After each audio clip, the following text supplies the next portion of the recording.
At Denims, I'm an army officer in the Sweden army. Why do you and people in chat think you are some experts on what and how the IDF chooses their targets and objectives, what information they work on, and what the soldiers see on the ground? Do you have any idea how war works? We're operating with the information that the IDF has given us. When we talk about Israel's war goals, it's because it's coming straight out of their mouth. Let me pull up one of the videos that I unfortunately closed.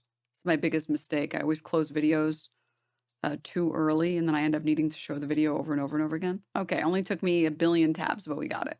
Not the original link. I had to find it again. But this is another good example. Yeah, one second. I was talking about this one that we showed. So chatter, to reiterate, when we talk about what the IDF, how the IDF chooses their targets and their objectives, what information they work on, all this other stuff, we're taking it straight from their mouths. We're not making this stuff up. I'm not taking it from Al Jazeera. I'm not assuming it from my personal belief system. I'm going based off of this stuff.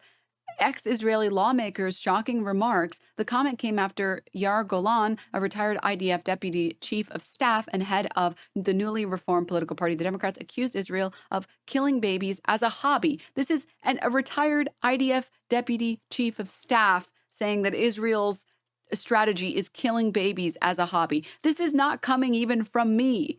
This is the IDF saying it. And here is the ex-Israeli lawmaker saying every baby in Gaza is an enemy. I'll tell you more than that. Every child, every baby in Gaza is an enemy.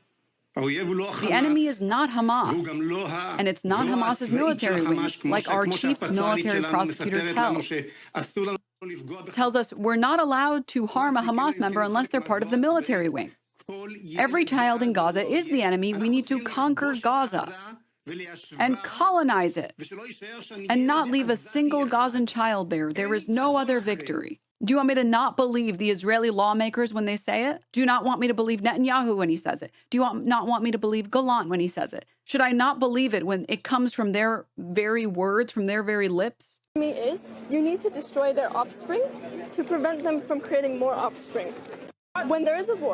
I'm curious to see what you have to say, chatter, what the Swedish army officer has to say when hearing straight from the lips of Israeli lawmakers that their goal is to kill all the children in Gaza because Hamas is not the enemy. It's all Gazans. And how you have to feel about, let me pull up this story, this Times of Israel story. You claim that we can't speak on this because we aren't in the IDF. Well, what about straight from the lips of an ex-deputy chief of staff saying that soldiers were being sent to kill babies in Gaza as a hobby? Is it not okay when this guy says it? I mean, after all, he was only the ex-deputy chief of staff. The problem I see here is that one person doesn't make up an army. We have a chain of command, yes, but does that mean I will kill a baby on site? How many soldiers are on the ground? We're going with the not all IDF members kill babies. Sorry, I'll tell that to the countless parents that lost children to IDF members. Israel. Free Palestine, people, pal, DNM rage. You don't understand, sir. Not all Nazis were killing Jewish children, okay? Some of them weren't. Some of them were just doing their job, showing up, and heading on home. Do you understand how this is how war crimes are justified? That instead of looking at the chain of command and seeing that the people in positions of power in the Israeli government have literally issued commands and can look at this system and see, yeah, you guys are just literally killing Palestinians for fun at this point, and nobody seems to give a fuck. That for you to look at that and not comment at all, except to say that not all IDF members like killing babies is justifying it. Chatter, do you know how many Israelis think that the war effort... Actually, no, wait. Before we talk about how many Israelis think that the war effort has gone too far, do you think this is not a loaded question? This is not a trick question. I'm not trying to bait you into anything. I'm asking you genuinely what you feel based on what you've seen online. Do you think too many children have died in Gaza? Do you think that too much destruction has occurred in Gaza? Not about a genocide, not about an ethnic cleansing. I'm not going to make you commit to anything serious, okay? I know we just met. But just, do you think the war effort has gone too far in Gaza? Nice chat, calling me Nazi. Go kill my... Ignore chat. It's just me and you, buddy, okay? Do you go on a date with someone and then you're like, dude, they're looking at me. The other people in the restaurant are looking at me. The server is so... No, you talk to your date. Okay, so shut the fuck up, ignore chat, and respond to my question. Do you feel like the war effort in Gaza has gone too far? Do you think that the Israeli government has gone too far, even a little bit, even like 1% too far? Like they've just killed too many children? Or maybe like the targeting of that prosthetics depot.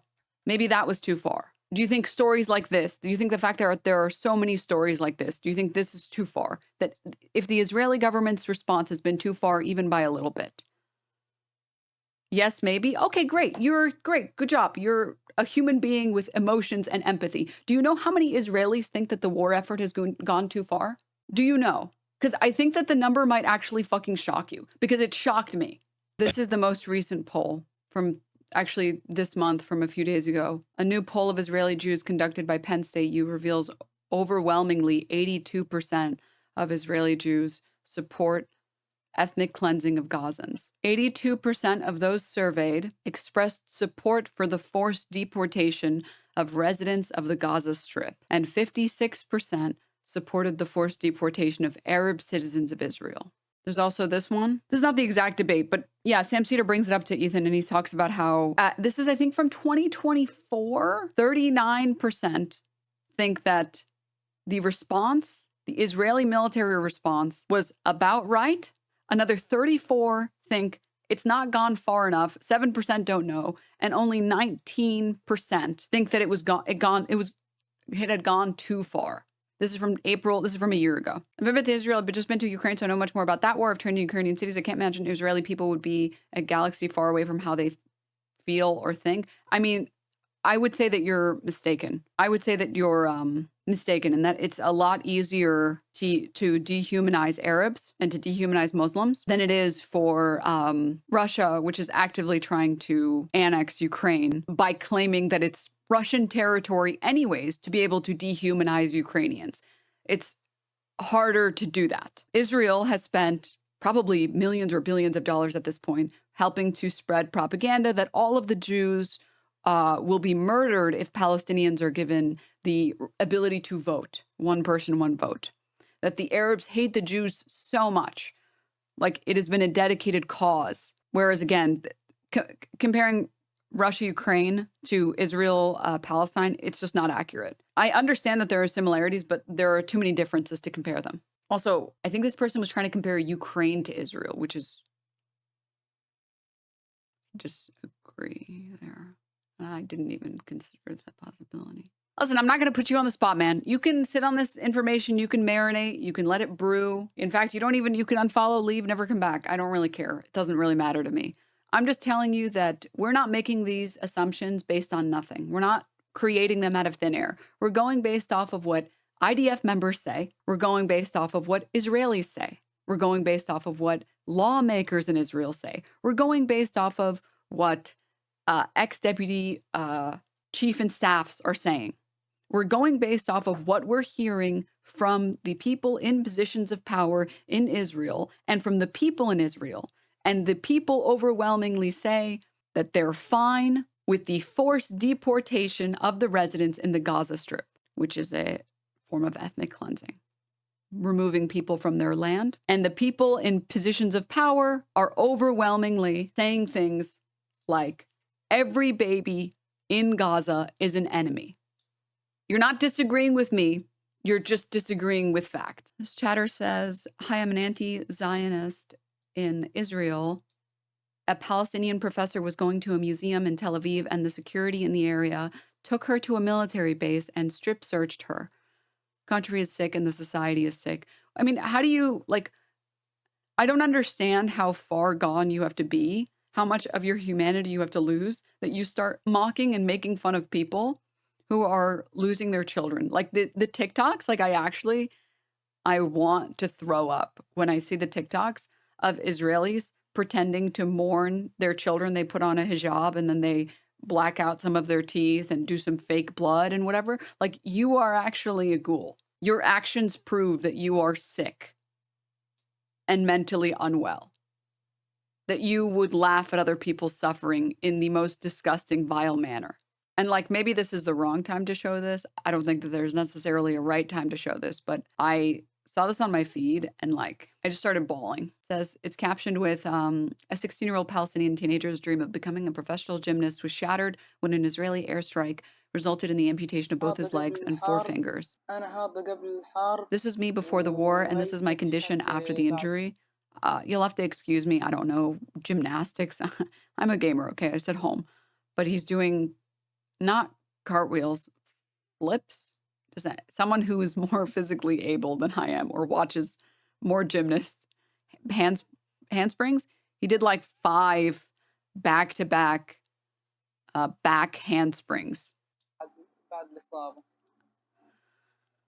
And he says, I'm Ahmed Al-Ghalban, a 16-year-old, I think he said, in Gaza. I live in Beit Lahia in the El Shema region, area. Since my brother and I were 7 years old, we've been dreaming of becoming gymnastics coaches and to become top-level gymnasts. So my brother encouraged me and told me there was a gymnastics club. Let's go sign up. And we were excited and we went and registered. And in the first month, the second we started getting used to gymnastics, learning how to flip and how to train, the coach showed us everything. Then when we got older and became advanced gymnasts, my brother Muhammad and I were taken by our coaches to major performances, big festivals, international events, even with foreigners and Christian organizers to places like Gaza and Khan Yunis. The coaches really liked us because we had high morale and we were skilled at gymnastics. And also because we're twins. On March 22nd, we received an evacuation order from the occupation forces to leave the area that we were in. So my brother Muhammad, my uncle, my cousin, and I went to move our things. Suddenly on the road, Israelis fired a direct shell at us. My brother, my uncle, and my cousin were killed, and as you can see, I lost both of my legs and 4 fingers on my left hand. From the moment the shell hit, I sat like this and I started reciting the Quran. I looked over at my brother Muhammad and I saw him in his final breaths. And he was reciting the Quran and saying, "Praise be to God." And the boys came over and they took us in a rickshaw from the site of the injury to the hospital and to intensive care, all while we were reciting the Quran. My family hid the news of my brother dying because they couldn't bring themselves to tell me. Sorry, the messages were going really fast. My family hid the news of my brother Muhammad's killing from me for 15 days. They couldn't bring themselves to tell me because of how critical my condition was, and they didn't know how I would cope with it. During those 15 days, I kept asking my mom every day, "Where's Muhammad? How is he doing?" They would say, "Muhammad has his eyes closed. You've got your eyes open. You can pray for him and you can talk." And I told them, "Take me to him. I want to boost his spirits and see him and make sure that he's all right." And they would just say, "God willing, my dear, once things calm down and Muhammad gets better." My dream now is just for the war to end, for the border to open so I can travel abroad and get prosthetic limbs and return to Gaza, God willing. And God willing, I'll be able to walk again and I'll be able to go back to doing gymnastics and I'll be able to open a gymnastics club to teach young children and bring them joy. God willing. Before the injury, I was a gymnastics champion. My brother Muhammad and I used to go out every day to practice gymnastics somewhere by the sea. At the club, we'd always go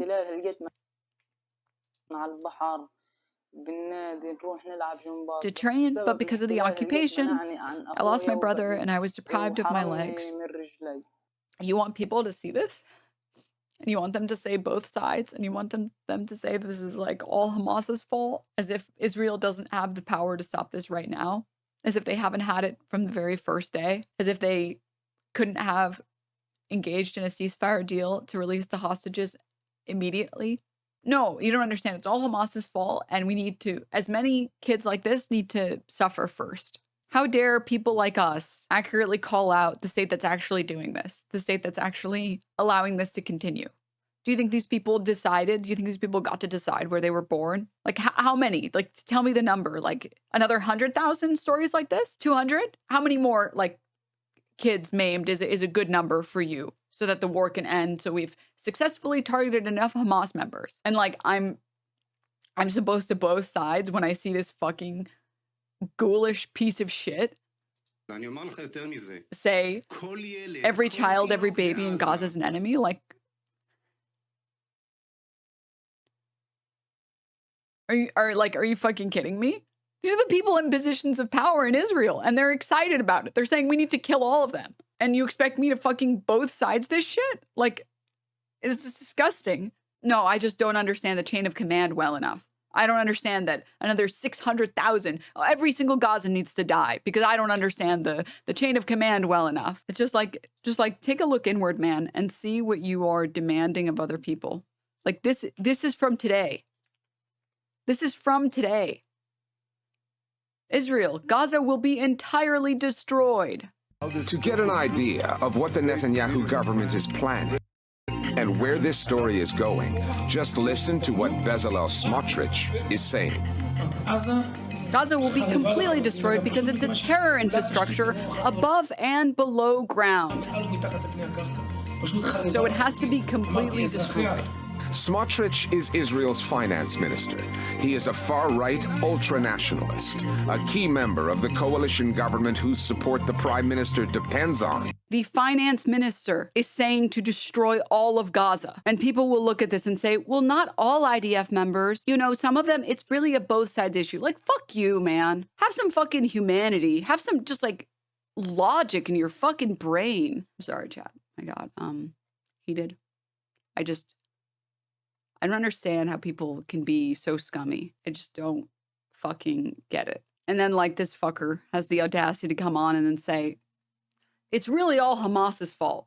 Hamas is the only reason any of this is happening, as if the occupation hasn't been, we're nearly approaching a century. Narcissism all the way down. Yeah, Chatter says, Ethan and Neela talk about Palestinians having no agency. Where's the agency of Israel and America, who dropped 5 nuclear, I think it's like the equivalent of 5 nuclear bombs on captive population composed of 50% children. If you haven't seen it already, there's a documentary called Gaza's Our Home. It shows the before and after stories for filmmakers and families in Gaza. Yeah, I've been meaning to look into it. This dude also denies the genocide, refers to it in air quotes and satirical terms, and is angry that anyone says it's a genocide. It's like, dude, what a fucking pathetic loser, man. It doesn't make sense to me. It doesn't make sense to me how people can go out of their way so hardcore to defend a military that's overwhelmingly filled with people who want to genocide Gazans. And obviously, as soon as like you actually talk to any of these people and show them that like they have a complete lack of humanity to constantly bring up the poor IDF members that not enough people are talking about and thinking about,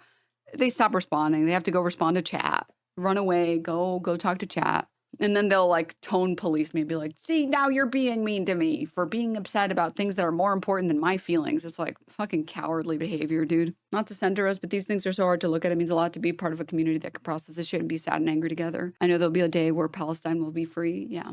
Unfortunately for Israel, maintaining an oppressive apartheid state is a constant effort, and its constant actions of cruelty do not go unnoticed, and at a certain point, the dam will break, and you cannot oppress a people for forever. The imperial need for control is so desperate because it's so unnatural. Tyranny requires constant effort. It breaks, it leaks. Authority is brittle. Oppression is the mask of fear. Remember that. And know this. The day will come when all these skirmishes and battles, these moments of defiance, will have flooded the banks of the Empire's authority, and then there will be one too many. One single thing will break